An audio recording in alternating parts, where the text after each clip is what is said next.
Hello and welcome to Thanet Writers Meet Chris Vannoy. I'm Connor Sansby.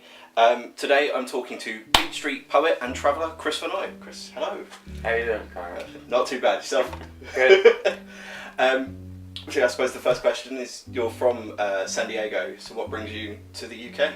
I'm on tour I went from Stockholm to London to Luton. I've been all over the south of England, so that's what brings me to.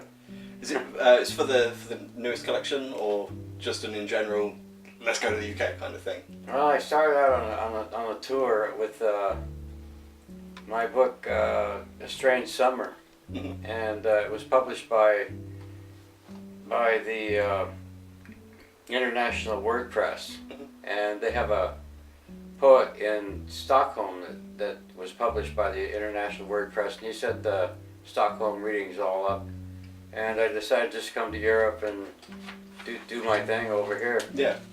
So back home you have the title of the unofficial Beat Poet Laureate. How did that come about? Well, it was pretty much a San Diego thing. The readings I go to in San Diego, they deemed me the Beat Poet Laureate because I did the poem I Got Beat in San Francisco. And it was a reading that I did with 8 other poets up in San Francisco, and the whole poem was based around that. Right. The Beat poets themselves often feature in your work. There's one on Bukowski at least, there's Ginsberg, and is it paying tribute to the legacy of Beat poetry? Pretty much. I did a reading with up in San Francisco. I went up to City Lights bookstore, Right. and I went up to the top of the City Lights bookstore, and again, Ferlinghetti was moving a bookshelf around, Right. so I offered to help him move the bookshelf around Brilliant. in City Lights bookstore. Right. Fantastic. How do the UK and the European, I suppose, in general scene compare with the San Diego scene back home? The European scene is a lot more diverse and moving than Okay. San Diego. But San Diego is we had the book we had the slam team come in fourth in the national slams in San Diego, and that was pretty fantastic, I think. Yeah. Slam poetry is obviously like a much bigger deal, I think, in the US compared to the UK. Obviously, we've got the perception we're a bit more introverted than slam poetry kind of requires. Quite often with your readings, I actually go into the actual crowd itself rather than stand in the one spot. I'm very active as a performer. That's my own thing. I usually just go if I go into the audience, I usually really want to interact with each of the persons in the audience. So you've done sort of a bit of everything within the wonderful world of poetry. There was a time where you were the frontman of a band. Can you tell us a bit about that?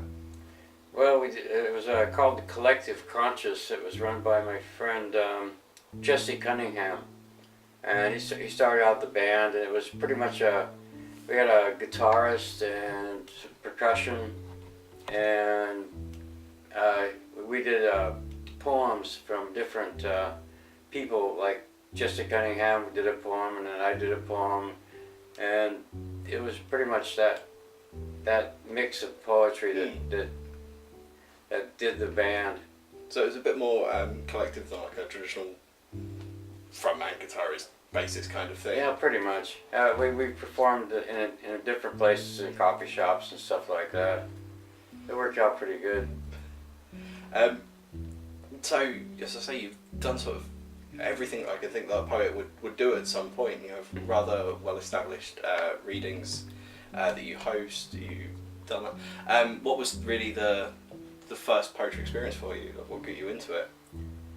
Well, the first poetry experience was at a open reading, and I took my daughter to the open reading, and my hand was shaking so hard with the paper in it, that my daughter reached up and steadied my hands so I wouldn't shake so much. But since I've been doing poetry for 20 years now.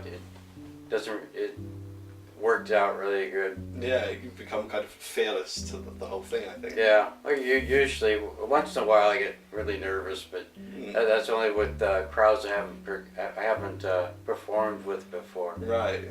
When you haven't set the relationship. Yeah. Yeah. I mean, comparing you to some of the other poets I've seen locally, there's not much of a beat legacy over here. So when you come in, there's this whole different atmosphere and energy, and you command the whole room, which is brilliant to see. I mean, have you noticed that kind of thing that beat poetry is kind of a novelty in? Well, it's a novelty over there too. Yeah. Yeah, it's been interesting because I've introduced a lot of people to beat poetry over there. Yeah. As many as I've introduced over here, and I find that the beat poets are more well known over here. Actually, I suppose it's the heavy drinking and misanthropism that we're renowned for as a culture. You're coming to the end of the tour. Yeah, I'm ready to go back over to the United States. You mentioned earlier on that there was like a period where you stopped writing. Was that in the middle of the poetry thing, or was I stopped writing for about 10 years because I didn't have anything else to say that I could say better. And I just did art for about 10 years, but since I've been over here on this tour, I've been writing. I probably got at least 15, 20 new poems since I've been over here. Fantastic. That's quite a heavy collection itself, actually. Thank you, Chris, for taking the time to talk to us today. Chris is currently, heading back to the US. His poetry can be found online, on Amazon, in various collections, including this one. My thanks to, obviously, Chris Vannoy. I'm Sansby, and thanks for watching.